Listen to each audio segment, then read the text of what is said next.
안녕하세요. 사연 읽어주는 남녀입니다. 오늘도 와주셔서 감사드리며 그럼 오늘의 사연 바로 소개해드리겠습니다. 안녕하세요. 전 60대 여성으로 사연 듣는 게 취미고 바쁘게 제일하며 살고 있습니다. 일찍 사별해 키운 외동 아들이 있고요. 이 나이 되니까 좋은 게 어떤 면에서 겁이 없어지네요. 산전수전 다 겪어 웬만한 일엔 끄떡도 않는데 대명천지에 겪은 황당한 일을 여러분한테 고발하고 싶어 사연을 씁니다. 속풀이 한번 시원하게 해보려고요. 60 넘게 살면서 상종 못할 인간들 종종 봐왔지만 살다 이런 인간은 처음 봤어요. 제가 할 말은 하고 사는 사람입니다. 근데 자식 일엔 바로 받아치는 게 안 되더라고요. 전 일찍 사별하고 혼자 아들을 키웠어요. 아들은 지금 의사입니다. 다 큰 자식 일이라 큰소리 안 내고 조용히 해결하고 싶었는데 도저히 참을 수가 없어 한판 뒤엎어버렸어요. 아무리 사람이 겉다르고 속다르다지만 이럴 수 있습니까? 새침한 얼굴을 하고 속엔 구렁이를 몇 마리를 키우는지 아직도 떠올리면 기가 막히네요. 누구 얘기냐고요? 제 외며느리 얘기입니다. 전 이 아이와 처음 본 날을 잊을 수가 없어요. 그런 아가씨는 처음 봤거든요. 어느 날 방송 리포터로 일한다는 애를 아들이 결혼하겠다고 데려왔네요. 직업 때문인지 외모가 배우 뺨쳤습니다. 향수 냄새도 나고 화장도 예사롭지 않고 카메라를 받는 직업이라 그런지 화려했어요. 그런데 얘가 절 보자마자 하는 첫마디가 이거였죠. 어머니, 기태씨 이렇게 멋지게 키워주셔서 감사합니다. 어머니 보니까 기태씨가 근사하게 큰 이유 알 것 같아요. 저 이채영이라고 해요. 예쁘게 봐주세요, 어머니. 예쁘게 봐달라니 미스코리아 선발대회도 아니고 첫인사가 좀 과한데요. 죄송해요, 어머니. 이것도 일종의 직업병이에요. 자꾸 진행 멘트가 나오는 거 있죠? 그래도 예쁘게 봐주세요. 저 오늘 엄청 떨렸어요. 저도 맹추는 아니라서 처음 보는 예비 시어머니한테 알랑방구 낀다고 젊은 아가씨한테 홀딱 넘어간 건 아니었습니다. 근데 사람이 아주 껌뻑 넘어가게 행동하더라고요. 딸이 있었으면 이랬을까 싶을 정도로 구는데 그의 말대로 직업 때문인지 딸 많은 집 장녀라 그런지 명랑하고 애교가 많더라고요. 아들은 그의 옆에서 입이 귀에 걸렸고요. 기태도 어디 내세워도 안 빠지는 자식이었죠. 열심히 노력해서 의사 직업 가졌지만 그렇다고 뻐기지도 않고 제가 저 고생해서 키운 거 다 아는 속 깊은 애였어요. 근데 하나 걱정됐던 건 여자 보는 눈이 없었다는 거였죠. 여우한테 홀릴까봐 걱정했다는 게 진심일 거예요. 지켜보니까 공부한다고 연애도 잘 안 한 것 같더라고요. 기껏해야 짝사랑 정도나 했을까? 그래서 적지 않게 걱정도 됐고요. 의사로 자리를 잡고 나서 내가 나서야 하나 싶을 때 결혼할 여자가 있다고 데리고 온 거예요. 솔직히 정말 깜짝 놀랐습니다. 사귄다는 정도가 아니고 결혼할 여자라고 해서요. 까놓고 말해서 며느리 첫인상은 별로였습니다. 예쁘기야 엄청 예쁘죠. 방송 리포터로 일하고 있으니까요. 학벌도 나쁘지 않았고요. 근데 척 봐도 명품을 좋아하는 애더라고요. 비싼 가방을 제가 매지는 않아도 보고 들은 게 있는데 채영이라는 애가 그런 가방에 위아래 하얀 정장을 입고 꼭 TV에 나오는 것처럼 하고 집에를 왔어요. 전 부담스럽기도 하고 애가 돈 쓰는 걸 좋아하나 걱정이 됐습니다. 돈 있는 티 너무 내면 전 좀 그렇더라고요. 소박한 우리 집 풍경과도 어울리지 않았죠. 그래서 물었습니다. 방송 끝나고 바로 왔어요? 아니요, 집에 들렀다가 왔어요. 어머님한테 잘 보이고 싶어서 화장도 다시 하고 옷도 갈아입고요. 저 TV에서 보신 적 있으세요? 내가 TV를 좀 안 봐서. 어디 방송이랬죠? 그 아이인 지역 방송국에서 부동산 방송을 한다고 했습니다. 저는 TV를 잘 안 보기 때문에 프로그램 이름도 생소하더라고요. 프리랜서라서 여러 방송국 돌면서 일해요. 능력 있어요, 채영이. 그렇구나. 방송하는 사람은 가까이서 처음 보네요. 네, 카메라 잘 받는다는 소리 자주 들어요. 저 나오는 프로 꼭 한번 봐주세요, 어머니. 시간이랑 채널 번호 알려드릴게요. 그래요. 시간 나면 한번 볼게요. 그 아인 정규직 아나운서를 몇 년 동안 준비하다 떨어지고 프리랜서로 여기저기 진행하고 다닌다고 했어요. 보니까 아들은 그 애한테 푹 빠졌더라고요. 예쁜 아가씨 손을 꼭 잡고 좋아하는 아들 모습 보니까 안심도 되면서 한편 걱정도 됐습니다. 여자라고 통 모르던 녀석인데 저렇게 화려한 외모에 말도 잘하는 아가씨를 데려온 거예요. 아들이 여자 보는 눈이 있는지 없는지 전 알 길이 없었죠. 하지만 걱정은 뒤로 하고 정성껏 상을 차렸습니다. 아들과 전 낡은 주택에서 살고 있었어요. 여기서 아들 어렸을 때부터 살았습니다. 추억이 너무 많고 이웃이랑도 친해서 이사도 안 하고 살고 있었죠. 근데 아들 여자친구가 저를 돕겠다고 부엌에 들어오더군요. 저도 같이 할게요, 어머니. 뭐 할까요? 시켜만 주세요. 아가씨는 손님이니까 그냥 맛있게 먹어주기만 해요. 입맛에 맞을까 모르겠네요. 부엌이 좁기도 하고 손님 도움받는 건 경우가 아니라 전 한사코 거절했죠. 아들 여자친구는 어려운 자리라 그런가 밥도 잘 못 먹더군요. 혹시 다이어트 하냐고 물었더니 그건 아니래요. 그날 밤 아가씨를 배웅해주고 기태가 돌아왔습니다. 아들이 묻더라고요. 예비 며느리 어떻냐고요. 전 잘 모르겠다고 했어요. 넌 그 아이 어디가 그렇게 좋으냐? 엄만 쑥스럽게 뭘 그런 걸 물어요. 연애 처음 아니야? 아내 될 만한 사람이다라는 걸 언제 느꼈냐고. 아들은 쉽게 대답을 못하고 머리만 극적였죠. 가만 보니 그 채영이라는 애가 적극적이었던 것 같아요. 소개팅으로 만났다는데 한눈에 반한 것도 아니고 오래 사귄 것도 아니고 결혼 말 나온 게 좀 이른 것 같았죠. 사귄 지 5개월도 안 됐대요. 전 연애를 길게 해보라고 했습니다. 1년은 만나보라고 당장 결혼하라고는 못하겠다고 했어요. 그런데 그 아가씨 보통 저돌적인 게 아니었어요. 한 번은 전화가 왔습니다. 내일 바쁘시냐고 물어서 개모임 있다고 했죠. 어디서 몇 시에 하시냐고 묻길래 별 생각 없이 얘기해줬고요. 그런데 글쎄 우리 개모임 하는데 얘가 불쑥 어머니하고 나타난 거 있죠? 어머니, 서프라이즈. 저 왔어요. 놀라셨죠? 저뿐만 아니라 친구들 다 깜짝 놀랐습니다. 우린 교회에 있는 수목원에서 놀고 있었는데 거길 어떻게 찾아왔더라고요. 방송 끝나고 왔는지 엄청 화장도 진하고 화려했어요. 근데 더 놀라운 건 찬압에서 김밥을 꺼내는 거였습니다. 양도 상당했죠. 이것 좀 드셔보세요. 이게 다 뭐냐? 어머니 친구분들이랑 놀러 가신다고 해서 제가 김밥 좀 싸봤어요. 바쁜데 이런 걸 왜 싸왔어? 여기서 국수 한 그릇 사 먹으면 되는데. 이런 것도 할 줄 알아? 그럼요. 저 요리 수업도 다녔는데요. 국수도 좋지만 집에서 만든 음식이랑 비교가 되나요? 이거 드셔보세요. 제가 장국도 타왔어요. 친구들은 다 깜짝 놀랐습니다. 제가 며느리 본다는 얘기는 했어도 어떤 아가씨인지 전혀 설명을 안 했거든요. 게다가 김밥 싸서 수목원에 찾아온 것도 놀라웠겠죠. 다들 감탄해서 한마디씩 하더라고요. 젊어 그렇게 고생하더니 순례가 이런 대접을 받는구나. 이런 며느리감이 어딨냐 복덩이다 난리가 났죠. 예비 며느린 한술 더 뜨더라고요. 실은 제가 기태 씨보다 어머님을 더 좋아하거든요. 너무 기쁘게 김밥도 싸고 여기까지 신나서 왔어요. 저도 같이 놀아요. 그렇게 나들이가 끝났고 다들 헤어졌습니다. 단체 채팅방에서 다들 난리가 났었죠.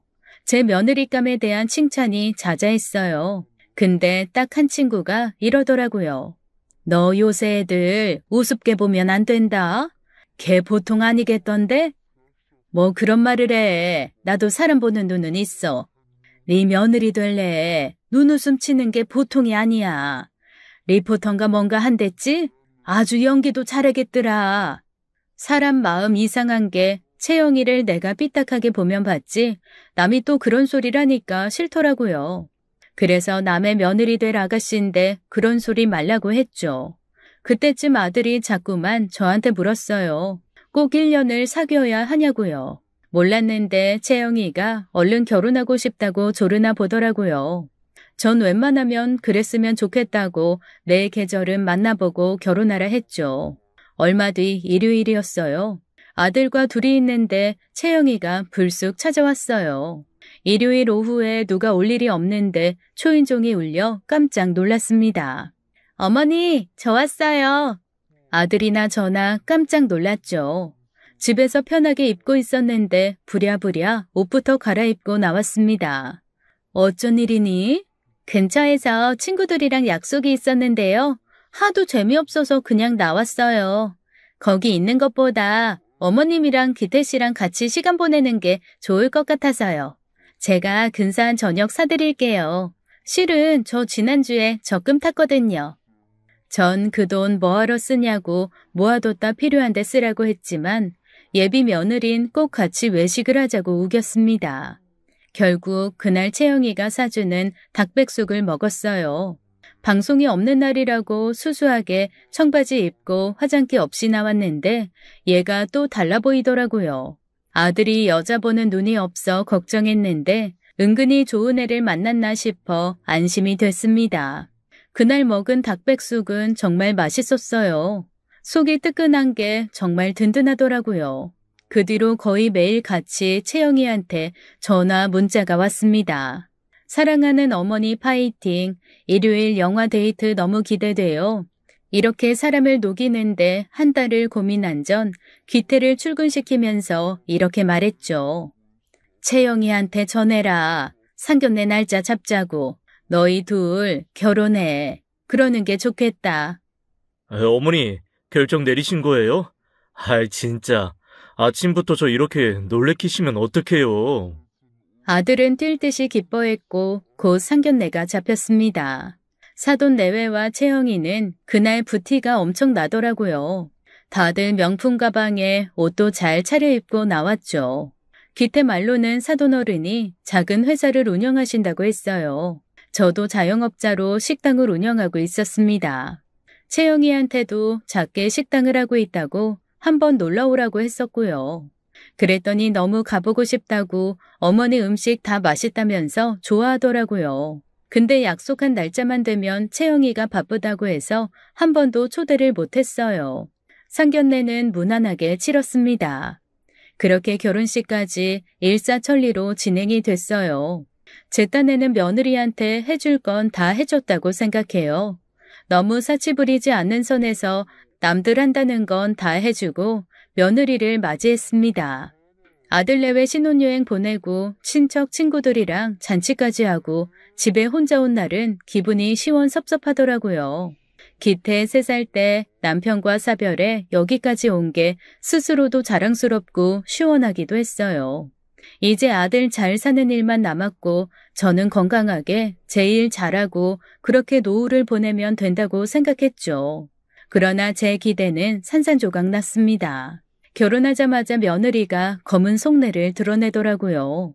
처음엔 얼떨떨했는데 가만 보니 이 아이 기태 없을 때 그렇게 절 홀대하는 거예요. 믿어지시나요? 신혼여행 다녀와 우리 집에 인사 왔을 때 며느리 표정이 차갑더라고요. 전 애들이 여행 가서 싸웠나 싶어 기태를 살폈어요. 기태는 전혀 그런 내색 없었고요. 며느린 내내 말없이 있다가 밥만 먹고 일어났고 전 기태한테 물었죠. 둘이 싸웠니? 아니요. 별일 없었는데 왜요? 둘이 대문을 나설 때 제가 잘 가라고 며느리 등을 두드렸는데 절 보면서 싫은 표정을 하더라고요. 기태 보면서는 웃고요. 잘못 봤나 싶었습니다. 또 한 번은 제가 아들 내외 집에서 그릇을 깬 적이 있었죠. 아들은 뭘 사러 간다고 나갔고 며느리와 저 둘만 있었어요. 어쩐지 저녁 내내 며느리 표정이 좋지 않더라고요. 일하다 안 좋은 일이 있었나 싶어 조용히 설거지나 해주고 가려고 했습니다. 그러다 실수로 그릇이 깨진 거였죠. 많이 미안했어요. 신접살림 제대로 써보지도 못했을 텐데 무안하기도 했고요. 저도 잘못했지만 며느리가 갑자기 소리를 질러서 그렇게 됐어요. 짜증이 난다나 뭐라나 소파에 있던 애가 갑자기 소리를 지르니 안 놀래요? 세제 묻힌 접시가 바닥에 떨어져 산산조각 났고 며느리가 달려왔습니다. 어머머, 이게 얼마짜리 그릇인데 이걸 깨면 어떡해요? 미안하구나. 여기 오지 말아라. 팔 다쳐. 내가 치우마. 미안하다. 아, 진짜 미치겠네. 이거 백화점에서 줄 서서 산 그릇이라고요. 진짜 알지도 못하면서. 속상해서 어떡해. 똑같은 거 사줄게. 걱정 마라. 됐어요. 이게 얼마짜린데 덥석 사주신다고 그러세요? 이거 어디서 파는지도 모르시잖아요. 가세요 그만. 신경질나 진짜. 기가 막혀서 입이 안 다물어졌어요. 그릇 하나 깼다고 시어머니한테 이렇게 화를 내다니. 그것도 지들 먹은 거 설거지해주다 그렇게 된 건데 너무 무안하고 속상하고 화가 났죠.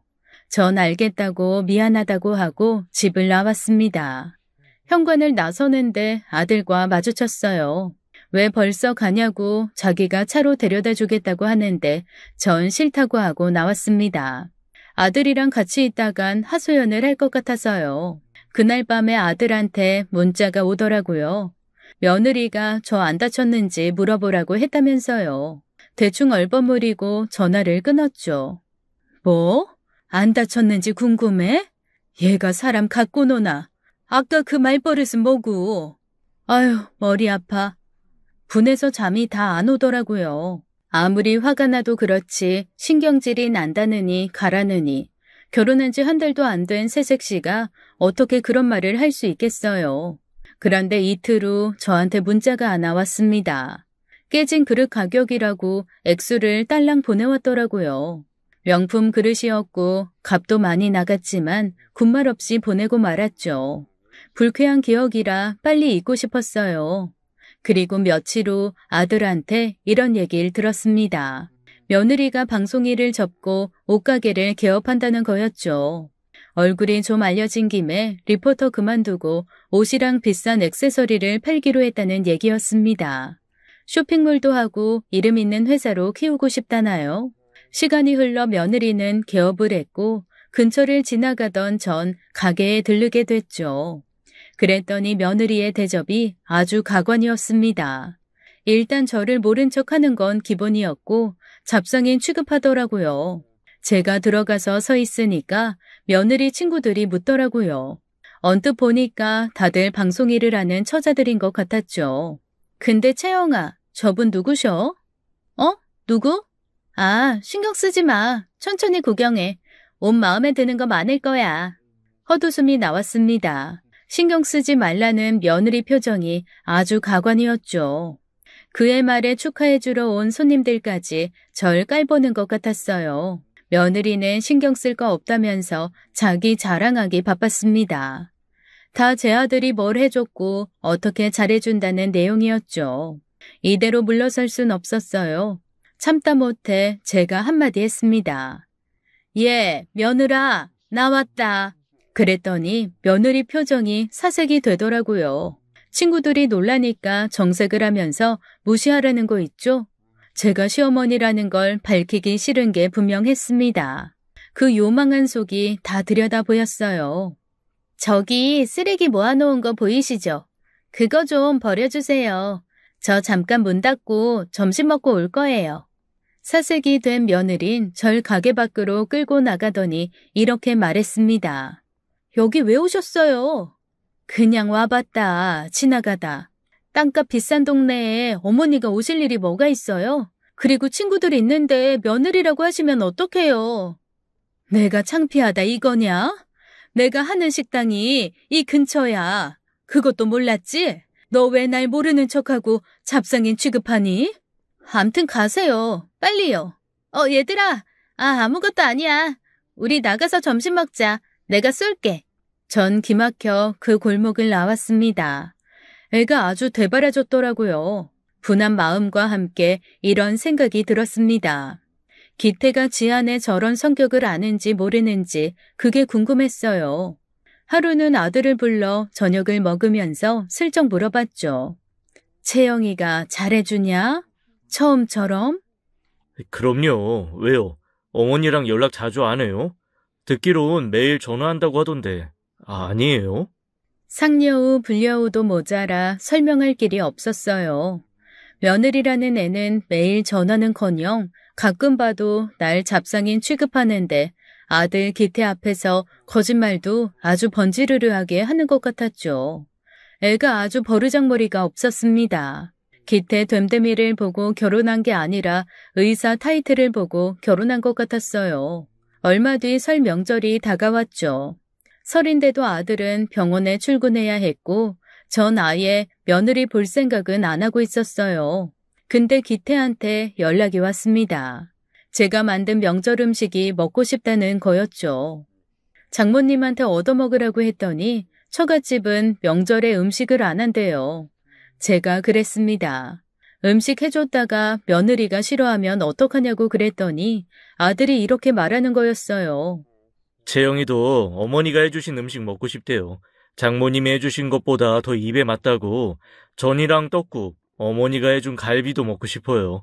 어머니가 해주시면 같이 사이좋게 먹을게요. 아니다, 제 건 남겨두고 어머니랑 채영이 둘이 오붓하게 식사하세요.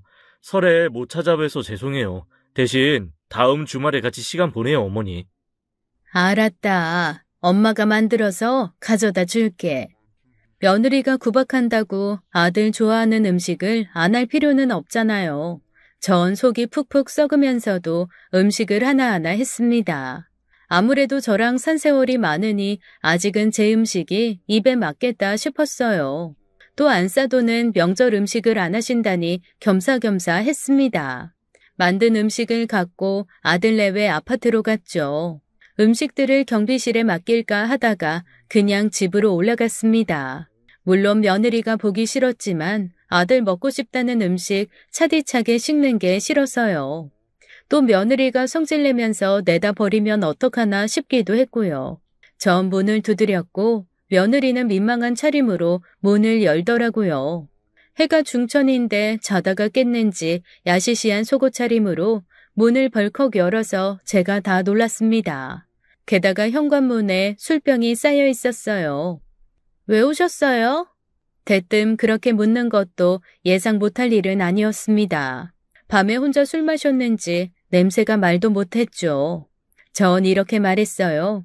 기태가 먹고 싶다고 해달라고 해서 음식 좀 가져왔다. 혼자 술 마셨니? 며느린 대답도 않고 저한테 음식을 뺏어들다시피 하더라고요. 그러더니 가라고 했습니다. 물론 저 역시 며느리 혼자 있는 집에 들어갈 생각은 없었어요. 근데 걔 하는 행동이 절 또 잡상인 취급하더라고요. 전 화가 나서 이렇게 말했죠. 정말 너무하는 거 아니냐? 내가 못 올 때 왔어? 그랬더니 며느리가 눈을 위로 치켜뜨더니 이러는 거였습니다. 왜요? 설날이라고 며느리가 해준 밥이라도 드시게요? 집에 밥은커녕 쌀도 없으니까요. 가세요. 왜 남의 집에 함부로 오세요? 너 지금 뭐라고 했냐? 남의 집에 함부로 와?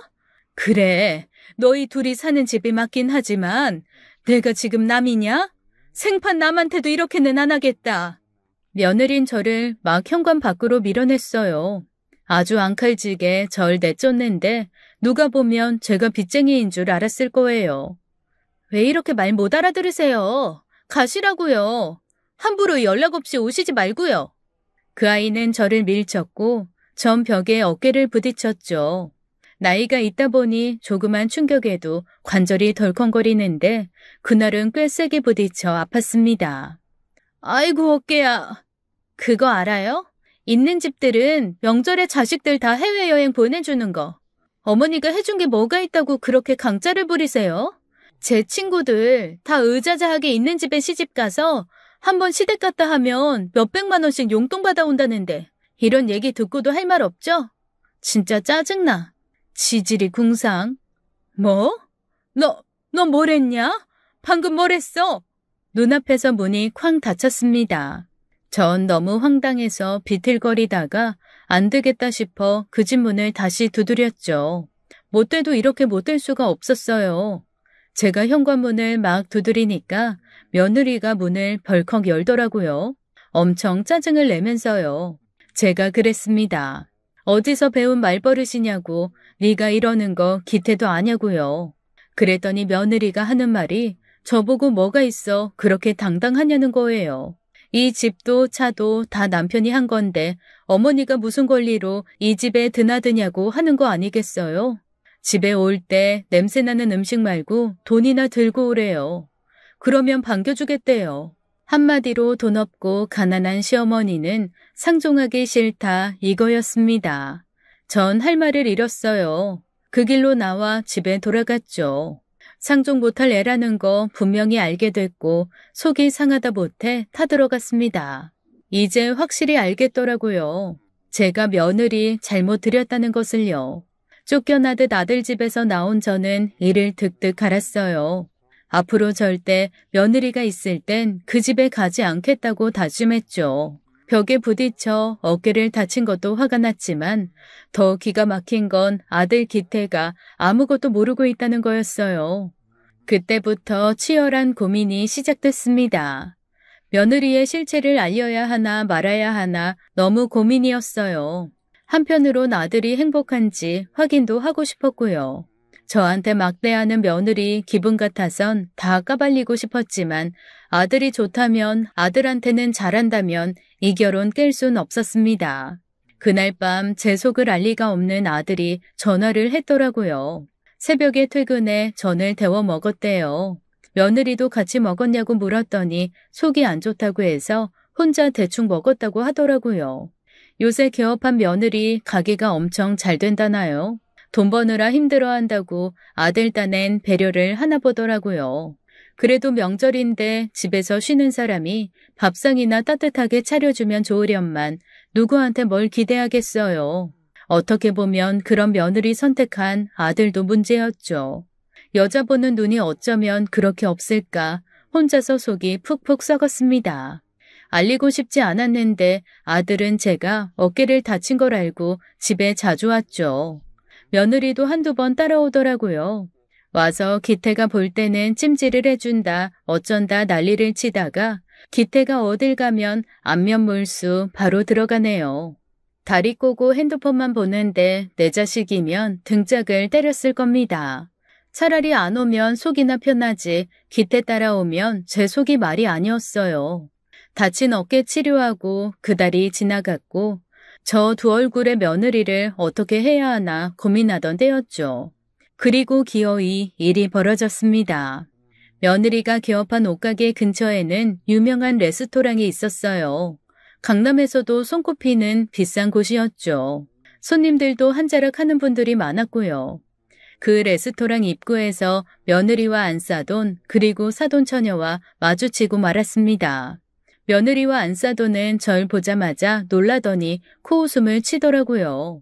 며느리가 그 방정맞은 입을 함부로 놀리더라고요. 여기에 왜 있어요, 어머니가? 이런 고급 식당 아무나 오는 데 아닌데요. 잘못 들어오셨으면 빨리 가세요. 사람들이 욕해요. 그게 무슨 말이니? 넌 네 갈 길 가라. 난 내 갈 길 갈 테니까.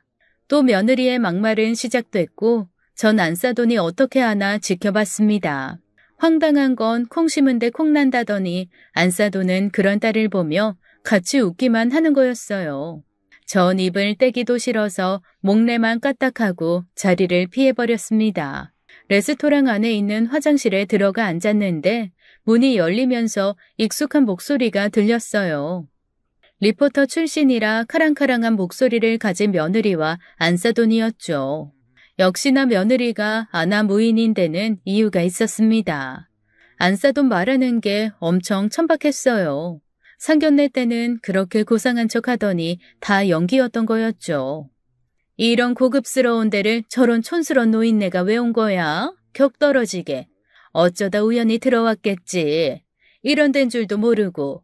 돈은 있을까 몰라. 그러니까 엄마, 설마 나한테 돈 내라는 건 아니겠지? 아, 짜증나. 남들은 시부모가 좋은데도 데려간다던데. 난 이런 걱정이나 하고 있고. 됐어. 최서방이 너한텐 꼼짝 못하잖아. 그거면 됐지. 이 결혼 손해보는 장사는 아니다. 집 생겼지, 차 생겼지, 네 샵도 차렸지. 시부모 돈까지 있으면 좋았겠지만 어떡하겠어. 거기까지가 네 복인걸. 아주 덜 떨어진 얘기들을 고상하게들 하고 있었죠. 전 더 이상 놀랍지도 않았습니다. 며느리가 결혼 전에 알랑방구를 낀 건 다 의사라는 아들 직업 때문이었어요. 제가 알기로 며느리 사치는 도를 넘어서고 있었습니다. 입고 걸치고 신는 것들도 다 명품 천지였고 허세가 하늘을 찌르는 것 같았죠. 전 숨소리도 안 내고 그들이 하는 얘길 다 들었어요. 돈 없는 촌스런 노친네라고 실컷 제 흉을 보던 안사돈과 며느리는 또 돈 얘기를 하며 화장실을 나갔습니다. 너 괜히 네 시어머니 신경 쓰지 말고 맛있게 먹어. 여기 음식 돈이 얼만데. 최서방 카드 가져왔지? 당연하지. 결혼하고 내 돈은 절대로 안 써. 다 기태씨 카드로 긁지. 남편 카드가 세상에서 제일 좋아. 엄마, 빨리 가서 먹자. 설마 시어머니 나한테 계산하라는 건 아니겠지? 포크랑 나이프 쓸 줄은 아나 몰라. 야, 그래도 몰라. 저 노친네 쌈짓돈 있으면 그것도 싹 네가 가져라. 억울하잖아. 없는 시대 가진 것도 복장 터지는데 그거라도 챙겨야지. 걱정 마 엄마. 다 생각이 있어. 기태씨 수입, 재산, 거기에 어머니 쌈짓돈까지 결국 다 내 차지 될 거라고. 식은 죽 먹기랄까? 그들이 나가고 한참 뒤에야 전 화장실을 나왔습니다.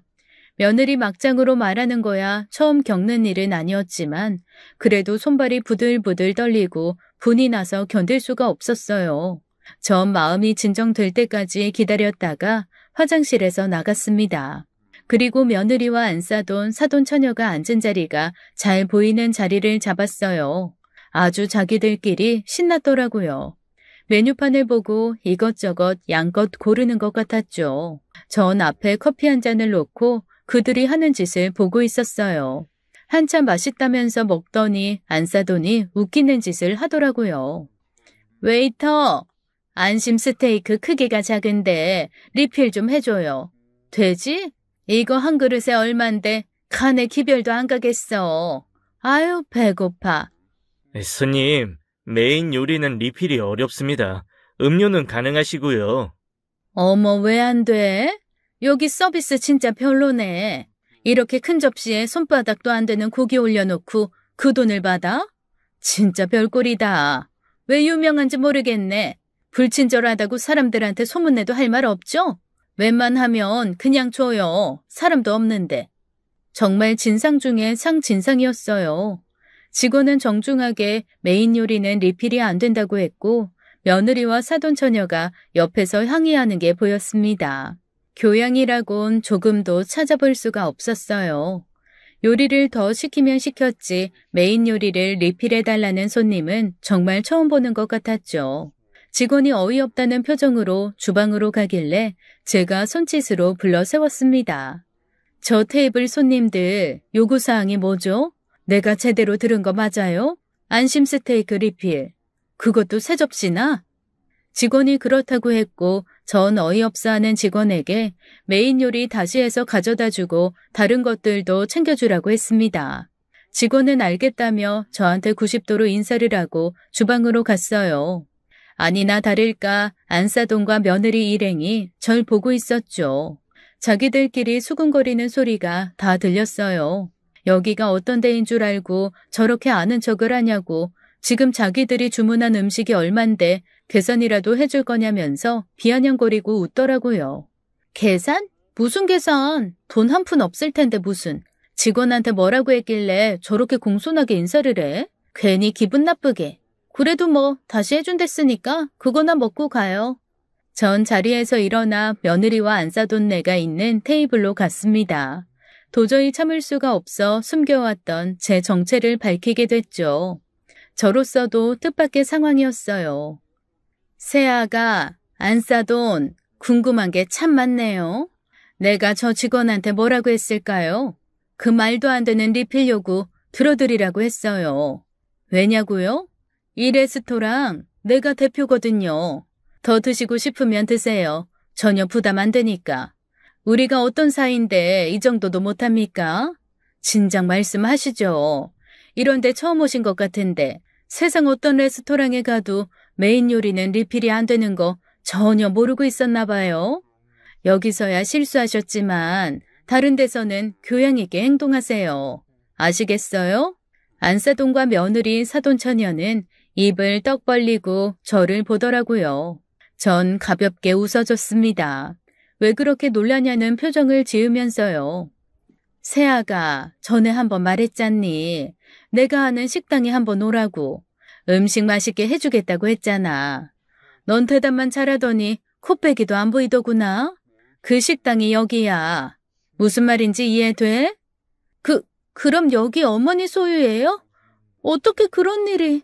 여기뿐이겠니?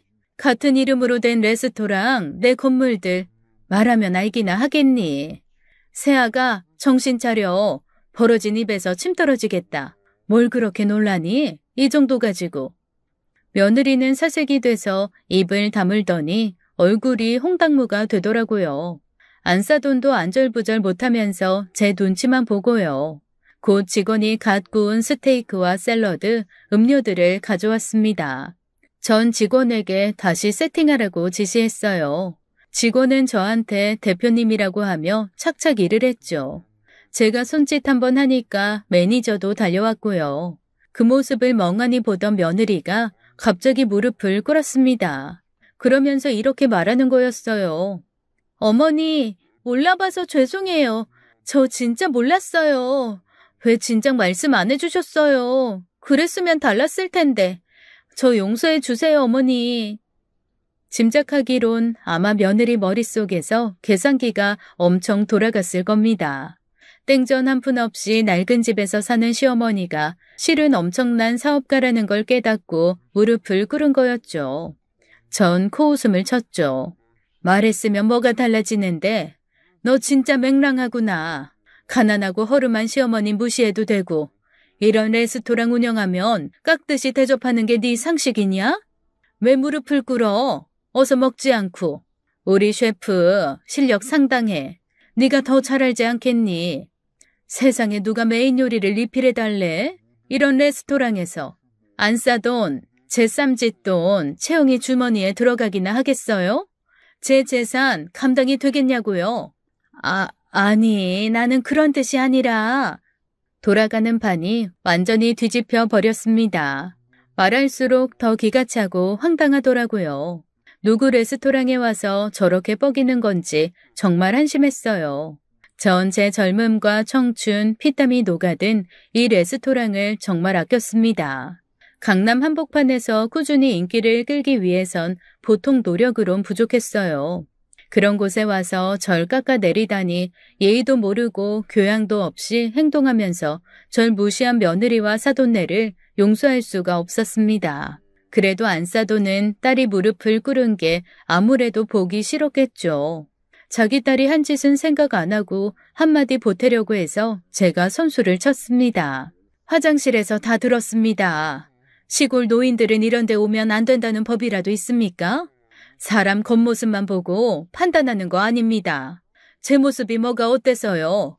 생전 여기 손님들 제 겉모습 가지고 뭐라고 하는 사람 없었어요.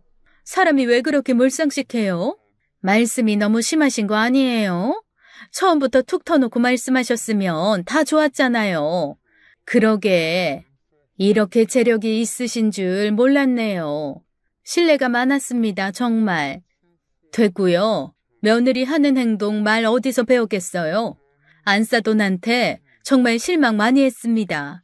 더는 변명 듣고 싶지도 않고 계속 영업해야 하니까 그만 가주세요. 정 실장, 음식 식었지만 이분들은 좋아할 것 같으니까 싸드려. 저희 레스토랑 규정에 포장은 없는데 처음 드신 음식인 것 같으니까 싸드릴게요.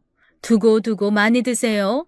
제가 완전히 돌아선 것 같으니까 며느리가 제 발을 붙들고 늘어지더라고요.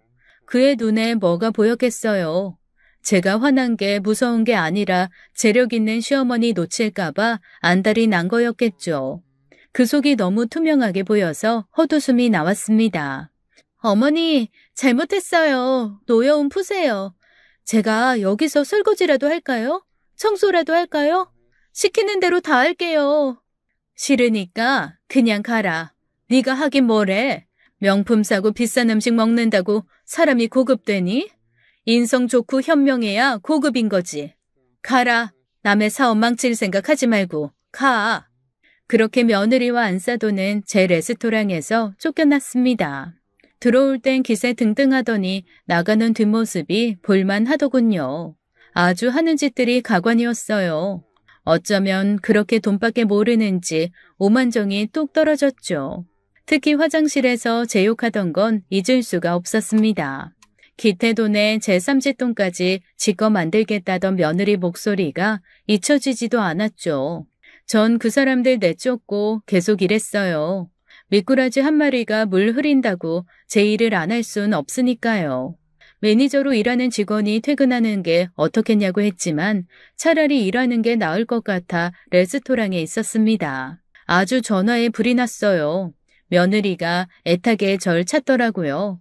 그렇게 절 문전박대하더니 웃기지도 않았죠. 이런 애한테 처음부터 모든 걸 오픈했으면 어땠을지 가슴이 철렁했습니다. 안사돈도 저한테 문자를 했더라고요. 죄송합니다. 자식 잘못 가르친 제 죄입니다. 부디 너그러우신 사부인께서 하나밖에 없는 며느리 용서해 주시기를 간곡히 부탁드릴게요. 내일 채영이와 함께 찾아가 사죄드리겠습니다. 노여움 푸시고 며느리 사람 만들어주세요. 이제와 누구한테 딸 자식을 사람 만들어달라는 건지 암만 생각해도 분통이 터졌습니다. 어쩌면 그렇게 돈밖에 모르고 사람을 겉만 보고 평가하는지 며느리와 안사돈 오늘 아마 뜨끔했을 거예요. 아니 아주 뜨거웠을 겁니다. 문제는 아들이었어요. 아들이 이 사실을 알아야 할지 그 지경이 돼도 고민이 되는 게 엄마라는 자리였습니다. 그날 밤 평소보다 1시간 일찍 퇴근해 집에 돌아왔어요. 전 고민을 하다 잠에 들었고 새벽에 아들의 전화를 받았습니다. 당장 집 앞에 오겠다는 거였어요. 전 마음의 준비를 했죠. 아들이 와서 무슨 얘기를 꺼내려나 심란했어요. 집에 들어온 아들은 심각한 얼굴이었습니다. 성규한테 다 들었어요. 오늘 레스토랑에서 있었던 일. 어떻게 그런 일이 있어요? 가당키나 한 일이에요? 성규는 아들의 친구로 레스토랑에서 매니저로 일하고 있었어요. 아까 벌어진 일 성규가 다 지켜봤고 술 한잔 하러 만나 아들한테 하나부터 10까지 다 말했더라고요. 기태는 믿을 수가 없어서 얘기를 듣고 또 들었답니다. 얼마나 기가 막혔겠어요. 전 고민하다 겨우 입을 열었습니다. 기태야, 너 그 애 사랑하니? 엄마 그동안 고민 많이 했는데 네 뜻이 궁금하다. 어머니, 어떻게 그런 애를 사랑할 수 있어요? 걘 돈밖에 모르는 애예요. 돈에 아주 환장했다고요. 아들은 오늘 있었던 일에 치를 떨더라고요. 그러면서 제가 몰랐던 얘기를 꺼냈습니다. 알고 보니 며느리는 남자 관계도 복잡했더라고요. 기태랑 결혼하기 직전까지 만난 남자가 병원으로 찾아와 그 애랑 헤어진 과정을 다 폭로하더랍니다. 있는 돈, 지위 다 빼먹고 배신한 채영이를 순순히 용서할 수 없다면서 그 애의 과거를 다 불어버린 거였어요. 자기 말고도 몇 다리를 걸치면서 남자를 사귀었고 순진하면서 돈 잘 버는 남자 만나 결혼하는 게 꿈이라고 떠들고 다녔대요. 기태는 사람을 이용해선 안 되지 않냐며 울분을 터뜨렸습니다. 안 그래도 뭔가 이상했어. 채영이 결혼 전이나 후가 너무 달랐어요. 어머니한테 말 못했는데 속 많이 썩었어요. 내 물건 후지다고 다 내버리질 않나. 어머니 음식도 멀쩡한 걸 갖다 버리고 돈은 또 얼마나 쓰는지. 아들도 이상한 낌새를 챘던 모양이에요. 저한테 말도 못하고 속만 알았겠죠. 채영이 걔 꼴도 보기 싫어요. 얼굴도 보기 싫고 목소리만 들어도 구역질나. 이혼해야겠어요. 그게 맞아요. 그런 애랑 어떻게 살아요. 자식 안 낳은 게 천만다행이지. 어머니도 저 안 말리실 거죠? 그동안 있었던 기막힌 일 입도 뻥끗 안 했는데 아들은 벌써 길길이 날뛰고 있었죠. 다음날 새벽 대바람같이 며느리가 쫓아왔어요. 머리는 귀신같이 풀고 검은색 정장을 빼입고 왔더라고요. 하여간 머리 굴러가는 게 다 보였습니다. 그만큼 반성하고 있다는 걸 보여주려고 나름 장괴를 썼더라고요. 전 문 열어주지 말라는 아들 말을 무시하고 집에 들였죠. 밖엔 사부인까지 와 있더라고요. 전 가시라고 할 말 없다고 하고 며느리만 데리고 들어왔습니다. 며느리는 저와 아들 눈치를 보면서 무릎을 꿇더라고요. 어머니, 잘못했어요. 제가 생각이 짧았어요. 저 한 번만 봐주세요. 기태 씨, 어제 무슨 얘기 들은 거야? 왜 내 전화 안 받고 그래?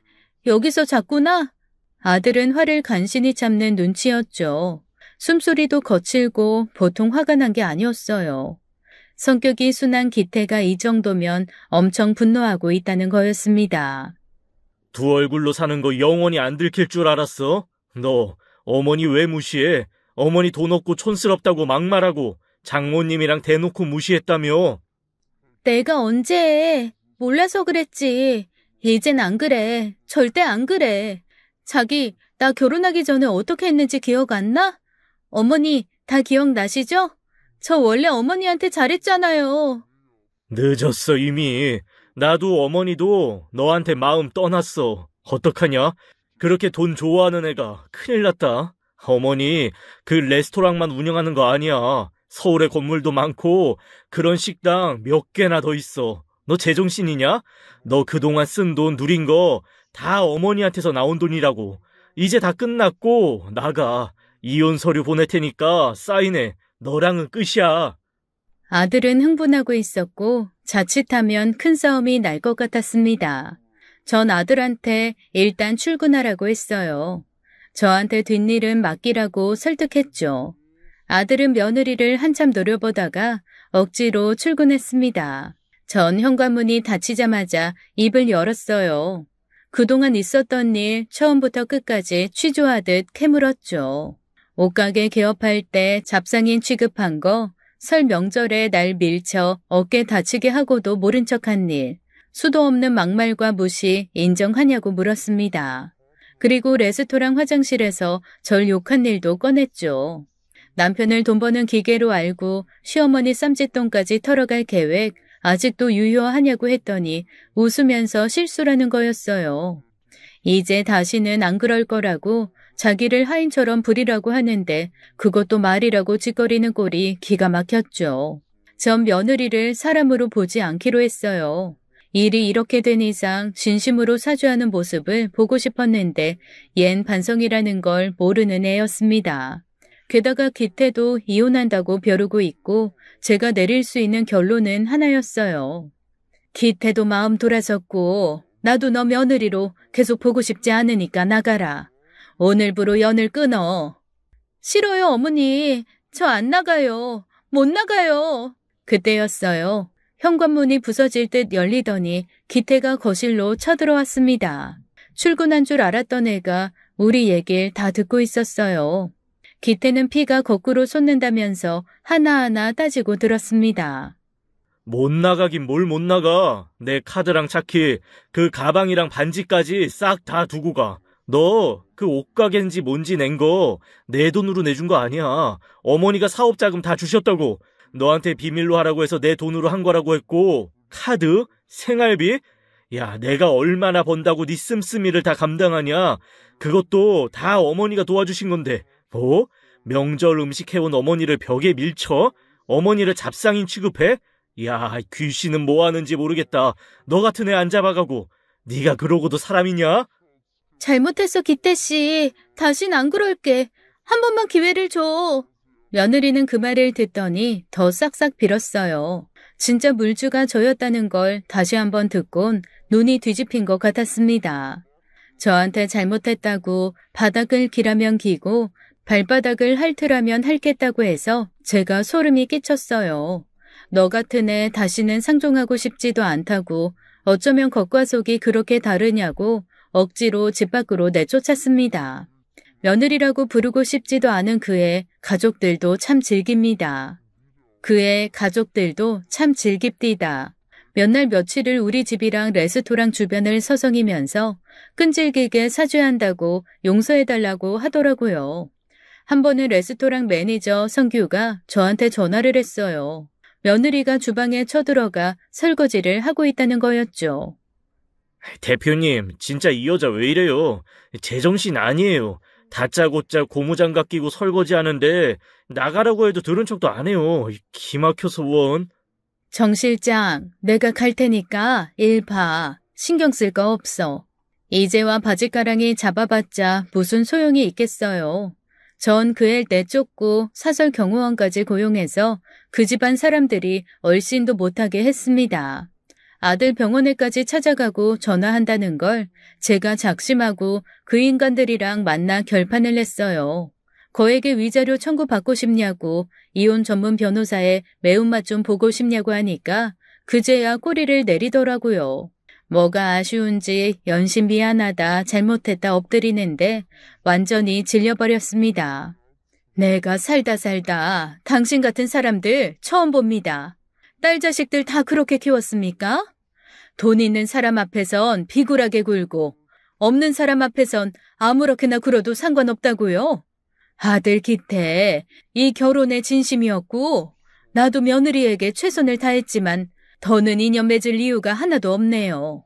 끝까지 이기적이고 독한 당신들 다시는 보고 싶지 않아요. 기태 병원으로 한 번만 더 연락하거나 찾아가기만 해요. 내 경고 허투루 듣지 말아요. 이 자리까지 오는 게 쉬운 줄 압니까? 나 한다면 하는 사람이에요. 이만 갑니다. 전 그 길로 그 지겨운 면상들과 작별했어요. 시간은 걸렸지만 이혼은 마무리됐고 그 막대먹은 며느리한테 준 것도 다 돌려받았습니다. 브랜드샵인지 뭔지 한다고 일만 벌려놓고 빚만 잔뜩 졌더라고요. 가짜를 진짜라고 속여 팔아 욕도 엄청 먹고 있었어요. 그 사업자금 결혼할 때 그 애한테 해준 걸로 다 돌려받았죠. 처치곤란인 명품들 중고로 팔아서 좋은 데 기부했습니다. 사람 공부했다 셈치고요. 그러니까 며느리는 속빈 강정이었다 이겁니다. 하마터면 어렵게 일군 재산 그 머리 빈 애한테 홀딱 빼앗길 뻔했어요. 아들이 이혼 후 우리 모자 한 번은 얘기를 나눴습니다. 일이 이렇게 된 거 엄마 원망스럽지 않냐고 물었어요. 그랬더니 아들이 펄쩍 뛰네요. 그런 말이 어딨어요. 레스토랑 잘 되고 건물주 됐어도 어머니 하시는 말씀 늘 똑같았어요. 겸손하라고, 괜히 돈 자랑하고 다니지 말라고. 난 너무 동의해요. 어머니 잘못 하나도 없어요. 그런 말 마세요. 전 아들에게 어려서부터 철저히 교육을 시켰습니다. 어디 가서 섣불리 있는 티 내지 말라고요. 남편은 식당을 하다가 쓰러져 기태가 3살 때 세상을 떠났어요. 그 사업체 제가 물려받아 한동안은 고생 많았죠. 하나부터 10까지 배우면서 밤새 가면서 일을 배웠고 시행착오도 많았지만 결국은 레스토랑으로 성공을 하게 됐습니다. 남편 없이 여자 혼자 사업을 하고 돈 좀 만진다니까 흑심 품고 접근하는 인간들이 얼마나 많은지 여자고 남자고 저 등쳐먹으려는 사기꾼들 참 많이 쳐냈어요. 또 돈이 많아도 낡은 집 깨끗하게 해놓고 살고 화려하진 않아도 단정하고 깔끔하게 입고 다니는 건 버릇이기도 했지만 아들을 지키기 위한 방법이었습니다. 제가 돈을 좀 버니까 아들 어릴 때 나쁜 마음 먹고 접근하는 사람들도 있었거든요. 재산은 많아도 생활을 검소하게 사는 게 여러모로 속이 편했고요. 그런 수십 년의 노력을 못난 꾀로 가로채려 들다니 한때는 며느리라고 불렀던 그 아이를 떠올리면 피가 거꾸로 솟네요. 그래도 일찌감치 눈치채 결혼생활 정리한 건 잘했다 생각합니다. 아들은 2년 정도 조용히 일만 하더니 다시 연애를 하더라고요. 그리고 볼수록 매력 덩어리인 지금의 며느리와 재혼을 했습니다. 같은 의사고 선후배 사이래요. 대학 때부터 본 사이라 10년 이상 된 인연이고요. 아들도 그렇고 저 또한 지금의 며느리랑 있으면 속이 편합니다. 집도 둘이 반반씩 구했고 집안일도 나눠서 하거나 도우미를 부르는 것 같더라고요. 뭐든 열심히 하는 게 몸에 밴 애들이라 보고 있으면 뿌듯해요. 집안 배경 상관없이 둘이 열심히 벌어서 잘 살겠대요. 하나를 보면 열을 한다고 말이나 행동하는 게 마음에 쏙 듭니다. 며느리는 저를 처음 만났을 때 안녕하세요 한마디 하고는 차분하게 앉아 있더라고요. 첫인상부터 가볍지 않고 무게가 있었어요. 지켜보니 사치도 안 부리고 번 돈 알뜰히 모으는 것 같더라고요. 그래서 더 많이 베풀고 싶습니다. 한두 번씩 목돈 쥐어주는 재미도 있네요. 며느리가 손녀를 낳았을 땐 차 한 대 뽑아줬고요. 요샌 손녀 재롱 보는 재미에 푹 빠졌네요. 할미 하면서 고 예쁜 얼굴로 웃으면 살살 녹아요. 돌잔치 때 사돈 어른들도 만났는데 참 인품이 좋으신 분들입니다. 우리 기태가 장가를 잘 든 것 같아 마음이 좋아요. 제 레스토랑에도 종종 오십니다. 같이 와인도 한 잔씩 하네요. 나중에 알게 된 사실인데 그 못된 아이 어디서 또 사기치고 다니다가 쇠고랑 찼다는 얘기를 들었습니다. 돈 욕심을 부리다가 기어이 범법자 되고 말았네요. 그 부모도 정신 못 차리고 딸 돕다가 집 거덜났대요. 그러거나 말거나 상관없습니다. 그 똥물 이미 치웠고 지금 우리 기태 잘 살고 있으니까 아무 상관없어요. 주말에 날씨가 좋았으면 좋겠네요. 우리 손녀랑 공원에라도 놀러 가게요. 여러분 제 사연 어떻게 들으셨나요? 긴 이야기 들어주셔서 감사합니다. 지금까지 사연 읽어주는 남녀였습니다. 끝까지 함께 해주신 여러분 감사드리며 저희는 다음 사연으로 돌아올게요. 감사합니다.